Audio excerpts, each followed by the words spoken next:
Shalom saudara yang terkasih, selamat Natal 25 Desember tahun 2025. Hari Natal kali ini sangat berbeda. Kalau orang mengatakan adalah tanggal cantik, 25 Desember tahun 2025. Namun yang menjadi pertanyaan saat ini, benarkah Yesus lahir tanggal 25 Desember? Yuk mari kita simak bersama-sama. Di dalam Injil Lukas pasal yang ke-1 ayat yang ke-26, yaitu pada bulan yang ke-6 Allah menyuruh malaikat Gabriel pergi ke sebuah kota di Galilea bernama Nazaret. Ayat yang ke-27, kepada seorang perawan yang bertunangan dengan seorang bernama Yusuf dari keluarga Daud, nama perawan itu Maria. Sekali lagi, Maria mendapatkan kabar baik, kabar sukacita bahwa dia mengandung Yesus, yaitu pada bulan yang ke-6. Bulan yang ke-6 yang dimaksud di dalam Alkitab, kita harus kembali kepada kalendernya Yahudi. Salah satu yang perlu kita ingat bahwa Yahudi merayakan yang dinamakan adalah Hari Raya Yom Kippur. Anda bisa baca nanti di dalam Lukas pasal yang ke-1 ayat yang ke-10, salah satunya adalah pembakaran dupa. Nah, Hari Raya Yom Kippur atau Hari Penebusan atau Hari Pendamaian, sering juga disebut Hari Gerafiat, adalah hari yang dianggap paling suci di dalam agama Yahudi. Nah, perayaan ini jatuh pada tanggal 10 Tisri dalam kalender Yahudi. Kalau kita konversi saat ini adalah tanggal kira-kira jatuh pada tanggal 25 September. Nah, tadi Maria mendapatkan yaitu pada bulan yang ke-6. Artinya Hari Raya Yom Kippur awal itu adalah 25 September. Kita coba hitung. September, Oktober, November, Desember, Januari, Februari, Maret. Nah, kemungkinan besar kalau kita melihat konversi ketika Maria mendapatkan kabar baik itu adalah pada tanggal 25 Maret. Nah, kita coba melihat atau menghitung seorang wanita mengandung itu 9 bulan. Bulan Maret kan? April, Mei, Juni, Juli, Agustus, September, Oktober, November, Desember. Kalau pas 9 bulan berarti tanggal 25 Desember. Jelas ya? Nah, selain itu ada juga banyak catatan sejarah sebenarnya yang mencatat bahwa Yesus lahir tanggal 25 Desember. Nah, munculnya kontroversi ini salah satu adalah orang yang mempermasalahkan itu, yaitu Paul Ernest Jablonski pada abad ke-18. Sekali lagi abad ke-18.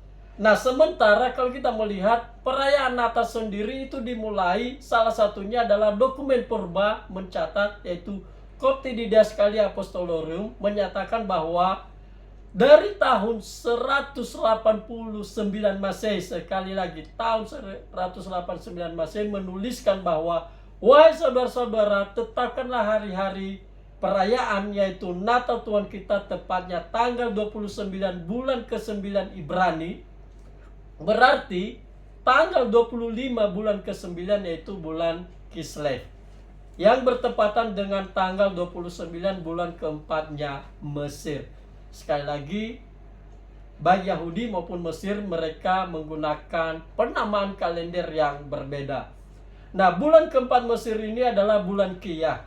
Jika kita konversi, tanggal 29 bulan Kiyah Mesir ini menurut perhitungan tahun Koptik Anno Martir atau tahun para martir ke kalender Romawi yang kita pakai sekarang ini, yaitu jatuh pada tanggal 25 Desember. Dan yang lebih menarik lagi, perayaan Natal itu dimulai pada tahun 125 Masehi, di mana Paus Telesporus merayakan Natal, malam Natal itu tanggal 24 Desember. Yang kedua, dilanjutkan tahun 126 Masehi, yaitu Natal diperingati hanya berjarak sekitar 30 tahun setelah kematian Rasul Yohanes di Efesus tahun 96. Yang ketiga, Irenaeus yang lahir 130 Masehi, yang dikenal salah satu bapak gereja, yaitu dia adalah murid daripada Polikarpus, sedangkan Polikarpus adalah murid Rasul Yohanes, yang mana Rasul Yohanes ini adalah murid daripada Tuhan kita Yesus Kristus. Itu adalah bukti-bukti historisnya. Selanjutnya, Hippolytus dari Roma tahun 2004 Masehi menuliskan bahwa Yesus lahir 8 hari sebelum Januari, yaitu tanggal 25 Desember. Selanjutnya, Uskup Theophilus dari Kaisarea tahun 160 Masehi sudah merayakan Natal. Sementara yang orang menyatakan saat ini bahwa 25 Desember itu kelahiran Dewa Matahari atau Sol Invictus, itu baru dilakukan tahun 2000, antara tahun 250 sampai 274 Masehi. Artinya jauh sebelum perayaan Dewa Matahari ini, Natal sudah dirayakan 25 Desember. Jadi tanggal 25 Desember adalah bapak-bapak gereja telah menetapkan berdasarkan catatan sejarah bahwa benar Yesus lahir 25 Desember. Nah, semoga penjelasan singkat ini menguatkan setiap kita bahwa benar Yesus lahir tanggal 25 Desember. Dan lebih daripada itu, saudara-saudara, hendaknya kelahiran Yesus Kristus senantiasa lahir di dalam hati setiap kita setiap hari. Artinya kita diperbarui setiap hari. Demikian yang disampaikan. Semoga penjelasan singkat ini dapat memberkati kita semua. Shalom, selamat Natal untuk kita semua. Tuhan Yesus memberkati.